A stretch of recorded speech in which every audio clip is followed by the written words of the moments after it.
Gathered friends, listen again to our legend of the Bionicle. Hello everyone, it's Luis, and welcome to our new series of videos that will focus on the deeper aspect of the Bionicle lore. In this episode of Turaga Talk, we will take a closer look into the role of destiny in the Bionicle Universe and how it has shaped the story from start to finish.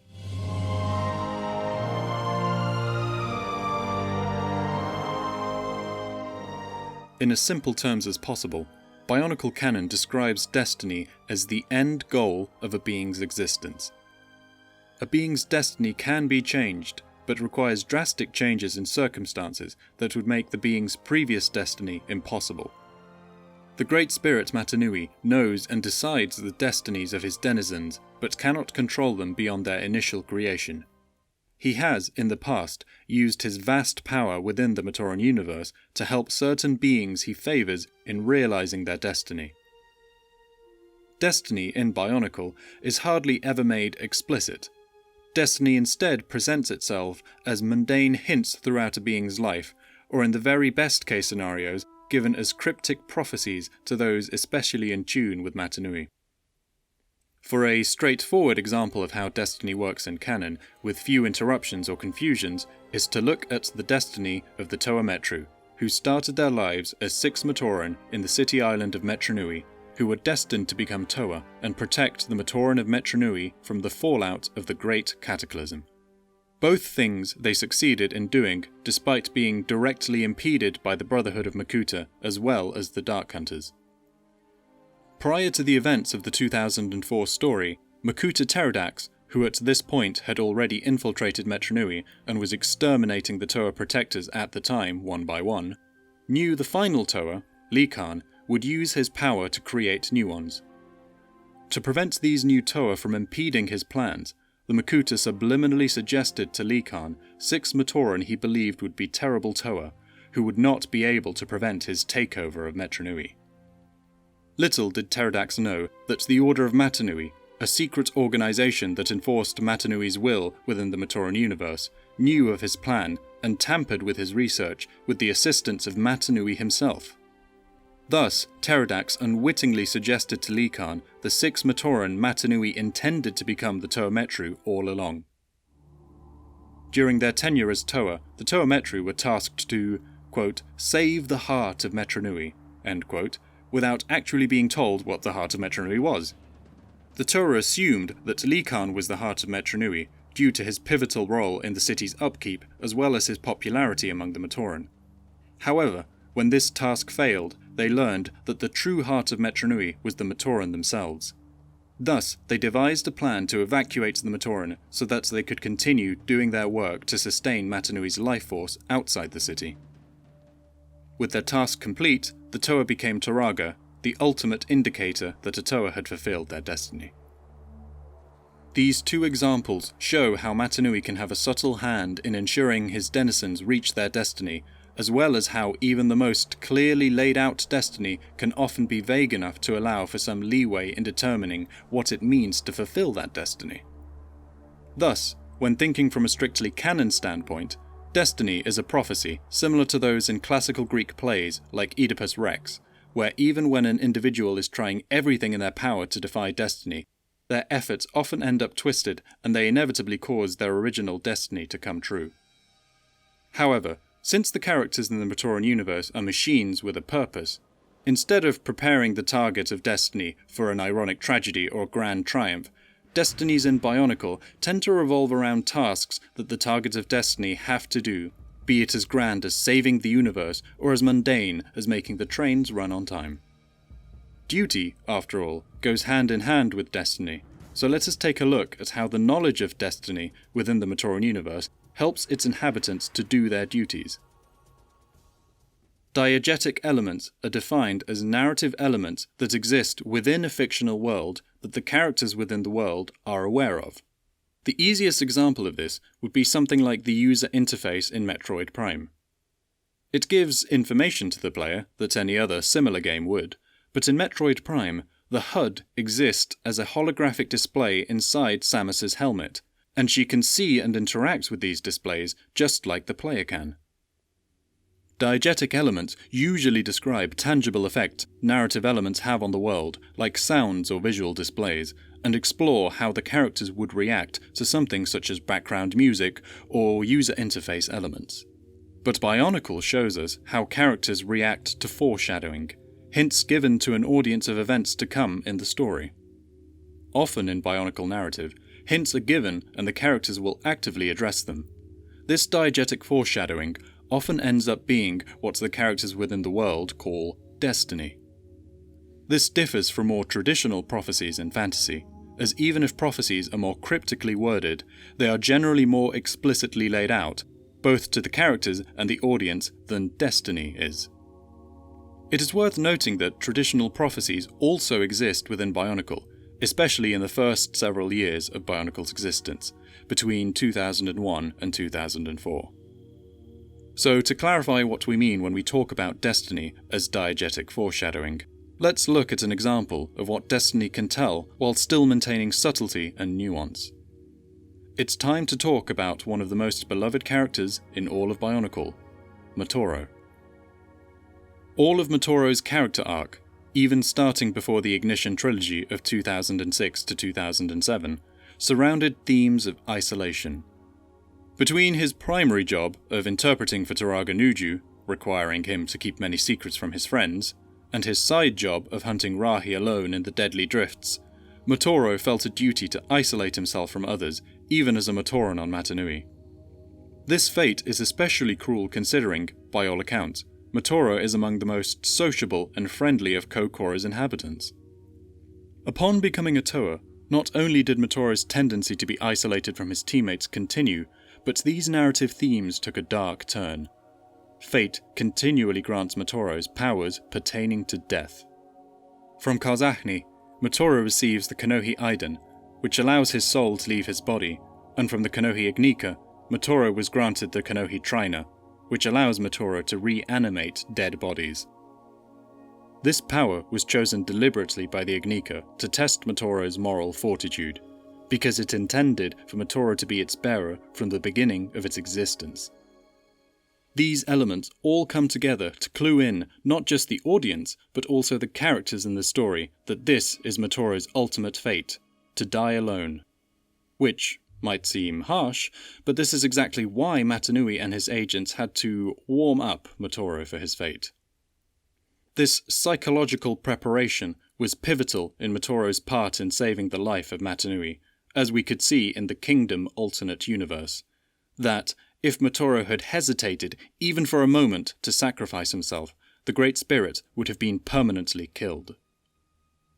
When a character has so many death flags that they take notice of it, that would do quite a bit to desensitize that character and prepare them to sacrifice themselves without a second thought.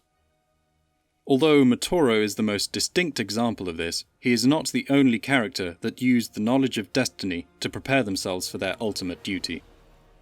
For evidence that diegetic foreshadowing is not unique to Matoro, consider once again Vakama, who, as a Toa, is constantly compared to a Matoran, not to belittle him, but to foreshadow the fact that the Matoran are the heart of Metru Nui that the Toa Metru are destined to save, not Toa Likan like the rest of the Toa Metru believed.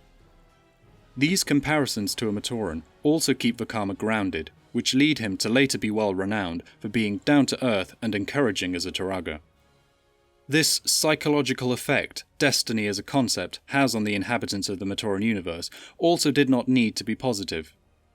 Krika is one of the most distinct examples of a being whose destiny is not a glorious triumph like Vakama's, or a noble burden like Matoro's, but a miserable curse from start to finish. Krika serves as a being who could have pursued a better life, but did not because he believed his destiny was suffering and death. Krika was one of the few Makuta who remained loyal to the original mission of the Brotherhood, to oversee the day-to-day maintenance of the Matoran universe and enforce the Great Spirit's will from within. But upon Pterodax's usurpation of the Brotherhood, Krika saw the writing on the wall and resolved to hide his allegiances. Krika played along with Pterodax's new order and was eventually assigned to battle the Toanuva in Kardanui. This would prove to be Krika's most agonizing mission, because the more he fought with the Toa, the more jealous he became of their role in the universe as heroic protectors. He envied the rightful happy ending he saw in their futures, and became increasingly depressed and resigned to his fate as a villain. Even when he mustered all the courage he could to break allegiance with Pterodax, the most he could do was warn the Toa of Kardanui's impending destruction, before being killed by his allies for his treachery. This reveals the cultural importance of destiny in the Matoran universe, and how that can damage the lives of those whose destiny is misery and death for the benefit of nobody. When considering a concept as broad as destiny itself and its impact on the world of Bionicle, it is important to address the very nature of the Matoran universe, a machine with a very specific purpose, being the study of alien cultures and reformation of Spherus Magna. When viewed from this lens, it is very easy to say any character whose actions assist this end goal has reached their destiny, in the same way it is a steering wheel's destiny to make a car turn left and right. While the falling dominoes of destiny might not seem to us outsiders like any kind of machine we might be familiar with, there is one kind of machine that functions in a way similar to how the great beings might have intended destiny to work. A Rube Goldberg machine. A Rube Goldberg machine is a mechanism designed to perform a simple task via an absurd and roundabout way. Similar to a chain of falling dominoes, in order for a Rube Goldberg machine to complete its task, every small piece needs to fall in such a way that it might seem totally coincidental but is, in reality, painstakingly laid out in such a way that every element works in conjunction to come together. This kind of enigmatic system seems like the kind of thing the great beings would have lived to make. A secretive class of scientists, driven by the overwhelming urge to create over all else, would naturally be attracted to systems similar to Rube Goldberg machines because of the painstaking, detailed work and fine-tuning that goes into making them function. And although the mechanisms of the Great Spirit might not physically behave like a Rube Goldberg machine, the hand of destiny that causes specific events within the robot might show a similar design philosophy. For an example of how this works, let's look at the steps that bring about the creation of the legendary seventh Toa, Takanuva. Takanuva is well known as a pivotal member in the effort to revive Mata Nui and help him complete his mission. Had Takanuva never existed, Takanuva would have never formed, and Mata Nui's sleep would have been eternal. But when you look at all the steps that unite the Matoran Takua with the Konohi Avoki to create Takanuva, they seem too contrived to be predetermined. First, the Av-Matoran Takua had to be relocated to Metru Nui in disguise as a Tamatoran during the time slip, a period of time where Matoran of Light were put into hiding to protect them from the Makuta. Then, the Great Cataclysm had to force the entire population of Metru Nui, including Takua, to the island of Mata Nui. Second, the Konohi Avoki had to be created by Artaka, and it had to be stolen thrice to end up on Mata Nui, first taken to Destral by Makuta Kojol, then taken to Metru Nui by the Rahaga, and then finally to Mata Nui by the Toa Metru. Third, Takua had to be the Matoran to discover the hiding place of the Avoki, surviving not only the Dark Times and the Barok invasion, but also the deadly lava cavern the mask was hidden in. Fourth, Takua had to have a best friend die in order to unlock the knowledge of his destiny in his mind, finally creating Takanuva. Considering how many things could have gone wrong to prevent the existence of this pivotal piece of the Great Spirit robot, it might seem like sheer dumb luck, or like a painstaking laid-out machine. For the beauty of contraptions like Rube Goldberg machines, or indeed machines like the Great Spirit robot, the thing that makes them so elegant is how much of their design seems like luck from the outside. Up to this point, we have discussed destiny insofar as it is determined by either the Great Spirit or his creators, the Great Beings. But not every act of destiny in the Matoran universe is a conscious act or pre-planned course of this pantheon, and destiny as a concept has many agents besides them. One of the most prominent being the mysterious substance that confounds even the great beings themselves, energized Protodermis.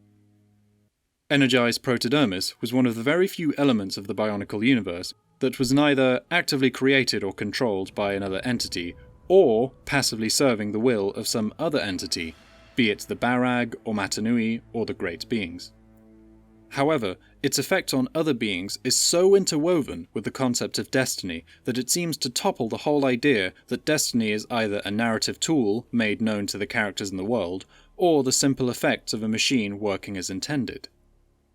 However one considers the cultural importance that destiny serves within the Matoran universe, in conjunction with the sheer unpredictability of what is essentially an uncontrollable force of nature, you start to see the relationship between energized Protodermis and destiny. Nothing. Yes, like the ancient Greeks attributing earthquakes to the fury of Poseidon, or the ancient Norse accrediting Thor for the roaring of thunder, energized Protodermis could very well be nothing but random mutations that Matoran attribute to the will of their deities, simply because it is a way to explain the unexplainable. While energized Protodermis does have a mind and will of its own, that will is far beyond the comprehension of anyone within the Matoran universe. Similar to how it was impossible for an ancient Norse farmer to understand the science behind a lightning strike, it is impossible for the beings of the Bionicle world to understand the nature of energized Protodermis. So it is still functionally random, since it is out of any individual being's ability to predict or control. Many completely random events, like the transformations on set by energized Protodermis, are attributed to the will of destiny, simply because the will of Mata Nui and the Great Beings is so nebulous that the Matoran universe's inhabitants cannot comprehend anything beyond a surface-level understanding. Although it does not affect the broad story of Bionicle, it is worth noting here the destinies of beings not under the aegis of the Great Spirit. According to Greg Farshty, destiny isn't something unique to residents of the Matoran universe. Although the natives of Spherus Magna lack the cultural affiliation with destiny, they still each have a destiny themselves. But since they lack a governing deity, the way Mata Nui and his inhabitants do, what does having a destiny even mean? Perhaps the Great Beings were intelligent enough to deduce the destiny of any entity, but in the case of non-Matoran universe inhabitants, destiny is simply the most probable end to a being's existence. This would make sense considering the Great Beings themselves were not magic. They were simply extremely intelligent Glatorian who used highly advanced technology but were still limited by the laws of physics to an extent. All of this brings us to the core dilemma of what destiny as a concept brings to the world of Bionicle. Does free will exist? And to that, it is hard to come to a concise answer. The Great Beings were smart, but they weren't omniscient. They likely had prepared many different fail-safes and contingencies for multiple potential issues within the Matoran universe. We only saw a few of these predetermined contingency plans play out in Bionicle, such as Av-Matoran becoming Toa of Light in the event of the Brotherhood of Makuta betraying the Great Spirit. We actually saw an unused contingency plan in the event of the Toa themselves becoming a threat to the universe. Had the Toa threatened the mission of the Great Spirit, it would have been Merendar's destiny to slay the evil Toa. It might be that destiny works as a choose-your-own-adventure story, where the ending might be predetermined, but it is up to each individual to figure out how they get there. It is also hard to deduce when any event happens within the story of Bionicle, and whether the will of destiny had any say in the matter. But, when you back up and consider Bionicle's existence as a fictional story, you could easily say that the author of the story is the will of destiny, for only those writers know the intended end of the story. But, as a physical force within the world of Bionicle, destiny remains nebulous.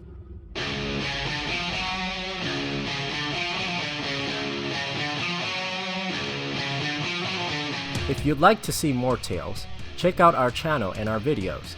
Thank you so much for watching. This is the way of the Bionicle.